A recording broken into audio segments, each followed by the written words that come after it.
Oh, yo, it's the kid who was in though. We back.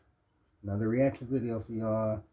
Uh, I've been uploading like crazy, man, because it's Kobe week, bro. It's Kobe Day almost coming, 8/24. You know what I'm saying? And a lot of shit that's been going on, a lot of stories that's been coming out. Kobe disrespect has been triggering me. I ain't gonna lie. You can call me what you want. Kobe Stan, Kobe whatever. But it's not enough people giving him his flowers. There's too many people disrespecting him already, saying he not top 10, saying he not top 15. These is fans. These ain't motherfuckers that play the game. I want to react to this. You got D.miles, Quentin Richardson, and a top 3 player in the league at this moment, Kevin Durant, talking about where they got Kobe ranked. Will they have him ranked top 10? Maybe he probably won't be on the list at all. Let's see. Out of my top five, like the 70s and 60s, I kind of leave out, like the Chamberlains, the Elgin Baylor.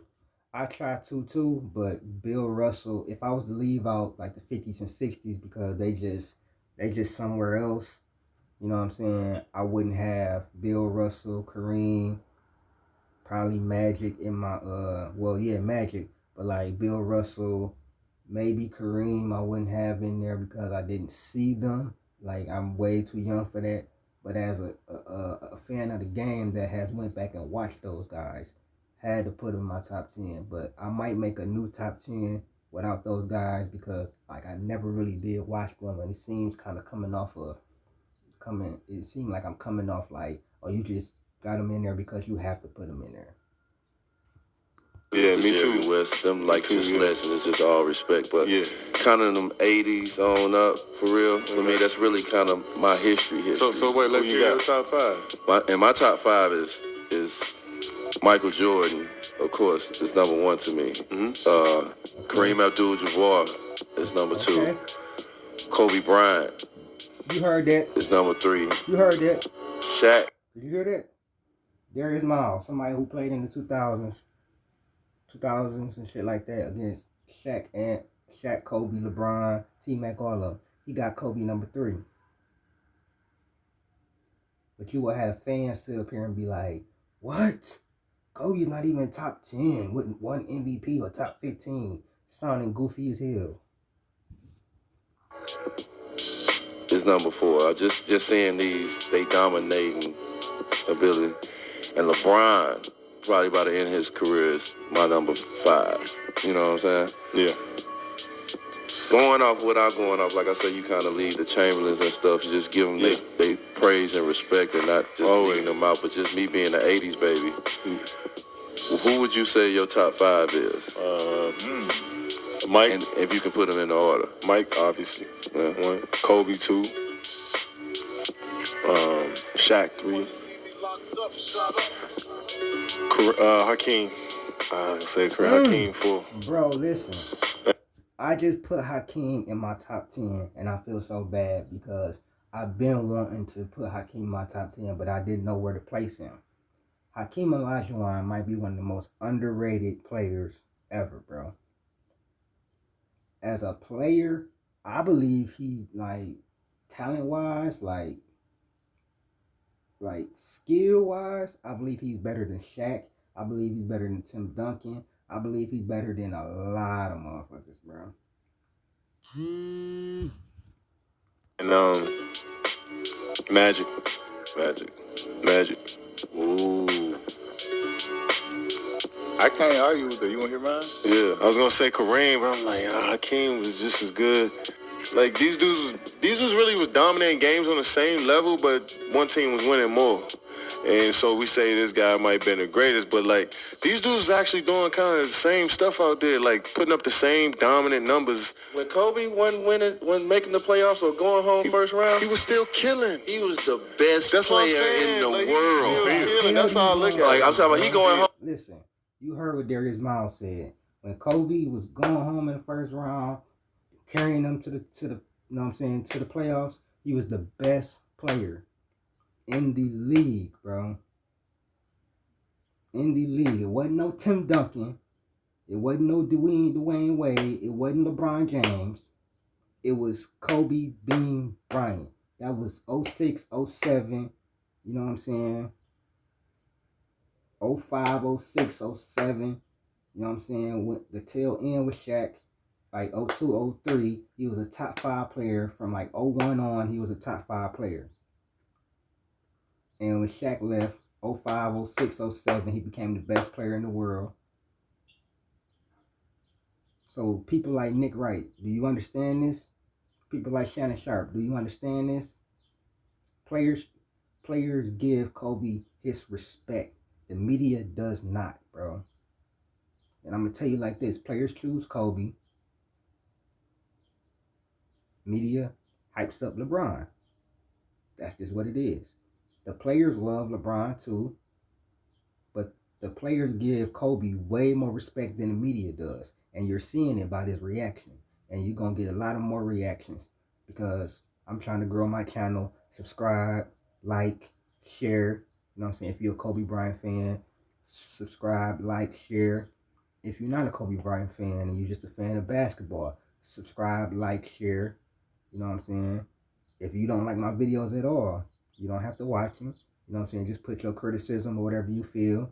It's not a shot at anybody, fan base or nothing. I'm just on a mission to keep Kobe alive and let people know the real deal, bro. The real deal. Shout out to people like David on Sports and Politics. He religiously, I just found out about him a couple days ago. He religiously shows Kobe highlights or Kobe videos and stuff and exposing the narrative that Kobe got carried. You know what I'm saying? What I want to know is, how did LeBron just like leapfrog Kobe out of nowhere? What has he done to leapfrog? Like, come on, bro. That's just how I feel, bro. On first round of Phoenix, everybody in the league know that Kobe was the best player in the world. When I say the best, when I look at these dudes, I'm like, this dude is unguardable. That's why anybody on the floor, I think he's the best guy walking on this court right now. That's one of the main reasons that I feel that Kobe is constantly disrespected in this whole But that's why I said and everything. I'm not saying that y'all did it. I'm just saying, period. That I feel like I literally had to guard him. Prime, 3P, all the way to whatever you want to say. Like, please, bruh. It's different. Bruh, you hear me? Like, please. What are y'all talking about? My top 5 is MJ, Kobe. Easy, Kobe. Easy, number 2. You heard that? Easy, number 2. What are y'all talking about, bro? And I know some of y'all gonna say, well, Kevin Durant, he just don't like LeBron and all that, blah, blah, blah, this. Kevin Durant even said it. He doesn't like the ranked dudes that he's playing against until they're retired. I'm sure LeBron will be in his top 5 when he retires. But that is his adversary. That is his, you know what I'm saying, his rival. You know what I'm saying? But I'm sure he's gonna have LeBron in his top 5. You know what I'm saying? But stop it, bro. You see the total difference of energy about Kobe when you hear it from players, bro. Like, real talk, my man. Exactly. I don't even want to say number 2. It's like they just up here with man, bro. Like, not in greatness, but in terms of skill, man. It's MJ, Kobe, Shaq. Then I'm going LeBron. Then I go Kareem. Now, you see how easy that was, bro? He put LeBron in there too, bro. Why does it have to be an issue when people put Kobe in the top 5? You know what I'm saying? It don't have to be, because y'all hate Kobe. Y'all hate him. That's all it is, bro. He don't translate to this advanced analytical stats era. And LeBron does, because he shoots more inside of the paint. LeBron is 3rd all time in dunks. LeBron shoots 30, like I said, he shoots worse from mid-range than Kobe. They shoot the same percentage in the playoffs from 3. He shoots 34% in the regular season. Kobe is 33%. It's not that much of a dip-off, bro. But Kobe did have a record for threes in the game. Has LeBron ever did that? No. Free throw percentages. That could show you who it is. And y'all saying, oh, Tim Duncan is better. Bro. Kobe is 18-8 versus Tim Duncan in the playoffs. When he played Tim Duncan without Shaq, he averaged 29.2 points in the 08 Western Conference Finals. 29 points per game. Only shot 11 free throws, and a gentleman swept them. This was in 08. This wasn't no old-ass Tim Duncan. This was the year after they won the championship. Kobe had his supporting cast. He had the highest person points per game for the supporting cast was 13. He had one player averaging 13, one player averaging 11, two players averaging 8 points per game, which is the same, which is like terrible, you know what I'm saying, production from your supporting cast. And they still beat them, bro. With nobody averaging over 14 points per game in that series. Stop playing with Kobe. I like to put these dudes in there when they don't.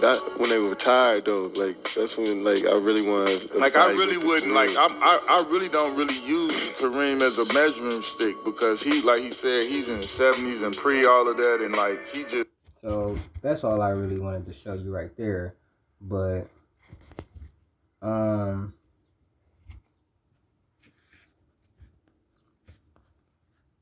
it's another video that I want to show y'all,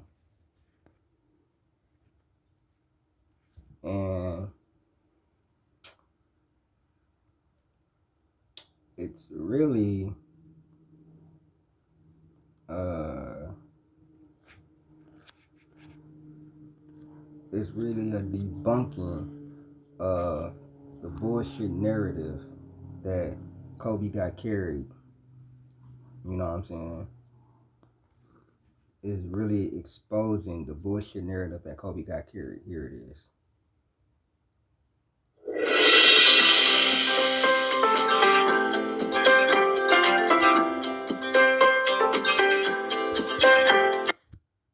In the early 2000s. Having watched those series and actually being turned into a Kobe Bryant fan during those years, I understand that this is laughable and that I probably don't even need to bother addressing it most of the time.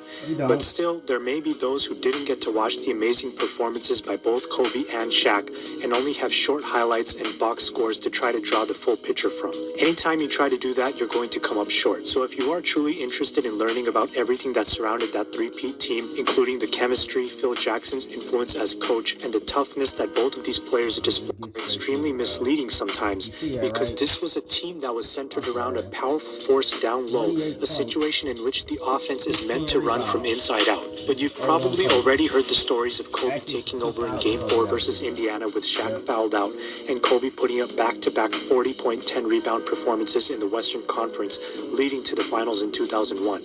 You might have heard of Kobe Bryant taking over the fourth quarter in the 2002 playoffs and posting finals numbers that matched Shaq and playoffs numbers that were extraordinary for a first option, let alone a second. While I can talk about these playoffs performances, let's first take a look at the regular season to understand why Kobe's development in the 2000 season was so crucial for the success that the Lakers would experience later on. Just before the start of the season, Kobe broke his wrist and was forced to miss the first month of Lakers basketball with Phil Jackson. The Lakers began the season pretty strong nonetheless, with a record of 11-4. One of the 4 losses came against the Houston Rockets when both Kobe and Shaq were out. But when Kobe returned to the lineup at the start of December, the Lakers went on a run that made the 11-4 record look average. The Lakers won 20 of their next 21 games, including the first 4 victories with double-digit margins. A couple months later, in the start of February, the Lakers won 18 straight again, with Kobe averaging 23 points, 6 rebounds, and 5 assists on 51% field goal shooting and 38% from 3. During this time, Shaq was averaging 31 points and 15 rebounds. So this was possibly the very first time we got to see the strength of the 1-2 punch that would later dominate the playoffs for 3 straight years. This was also the first year that Kobe was really emerging as a superstar, and together the duo was just too strong and too talented to stop. They went on to have a 67-15 record for the season. Of course, when the playoffs started, the goal was to feed Shaq down low and try to create opportunities through the mismatches that were... You heard that right. The goal was to feed Shaq, bro. The goal was to feed Shaq and get him the ball because he had nobody that could guard him. It wasn't like Kobe couldn't take over the game and get them home. Created from this offense. Kobe held his own, averaging 23 points, 4 rebounds, and 4.5 assists, Listen, 1.5 Kobe, steals, and only 1.5 been in blocks, the league with 46% field goal shooting and 37% from 3, leading up to the finals.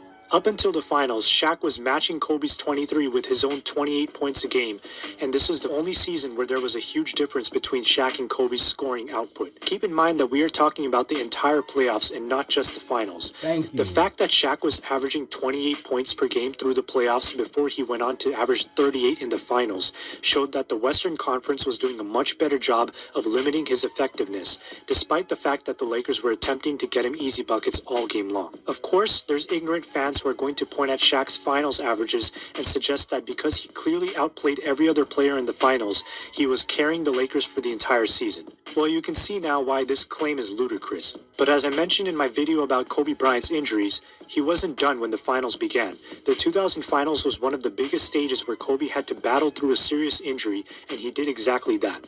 After scoring 14 points in Game 1, Kobe Bryant was injured at the start of Game 2 and played only 9 minutes, ending with 2 points. If you still somehow don't understand how this is going to drop someone's stat averages, feel free to ask in the comment section below. Thank you. The reason why Kobe averages in the 2000 finals is so bad, like I said, is because he was injured game 3, where Jalen Rose admitted to stepping under his foot, his ankle, so he could injure him. He had 2 points, which dropped his averages all the way down. But what happened in the next game, in game 4? Let's see. In the game that Kobe returned to save the day, he played 47 minutes on his bad ankle and scored 28 points, leading the Lakers to a close victory with Shaq fouled out. The very next game, the Lakers... Is that right? 28 points for somebody who getting carried when their number one option is not in. They should have lost that game, right? He got carried. He wasn't doing nothing. They should have lost that game, correct? No, nigga. Lost by 33. So you can see that without Kobe in Game 4, the Lakers may have ended up losing the series, heading to Staples Center down 3-2. This was the first Kobe increased his entire career. Kobe increased his averages from 22.5. This is the 2001. Kobe averaged 28.5 points, 6 rebounds, 5 assists, 1.6 steals, almost a block a game on 46% shooting. 31% from 3, but the 3 wasn't as prevalent. You know what I'm saying? He was getting better. This was young Kobe. He was getting better shooting the ball. To 28.5 while maintaining his efficiency, rebounds, assists, and steals. After having the best year of his entire career, Shaq came back with 28.7 points per game in the 2001 season to match Kobe's 28.5. For some reason, people think that... Now you tell me this, and I'm about to end it right here. You tell me this, bro. How is that getting carried? I just want to know, how is that getting carried? Shaq should average more rebounds. He's 7'1". Kobe is 6'6". Both average. Shaq is literally averaging 0.2 more points. Kobe averaging more assists. Why? Because he's getting the ball to Shaq. Shaq can't pass it to himself. Stop the narrative. Stop it. This narrative that y'all trying to, hold on to because you hate Kobe or because you didn't like him as a person or you didn't like his game. Just stop it. Shaq didn't carry Kobe. It was 1A, 1B from 2001 on. And really in 2000, it could have been 1A, 1B in the finals. But Kobe got hurt. And he still had one of the best performances of his young career in that Game 4. Saving them from going down, 3-1 or 3-2. Let's stop this narrative. Let's stop it. Peace. New videos coming. Kobe Day coming. 8/24. I'm gonna be posting more Kobe videos. You know what I'm saying? Stuff that y'all didn't know, or stuff that maybe y'all want to know, or maybe you want to see and you want to hate on it. Don't really matter to me. I'm out.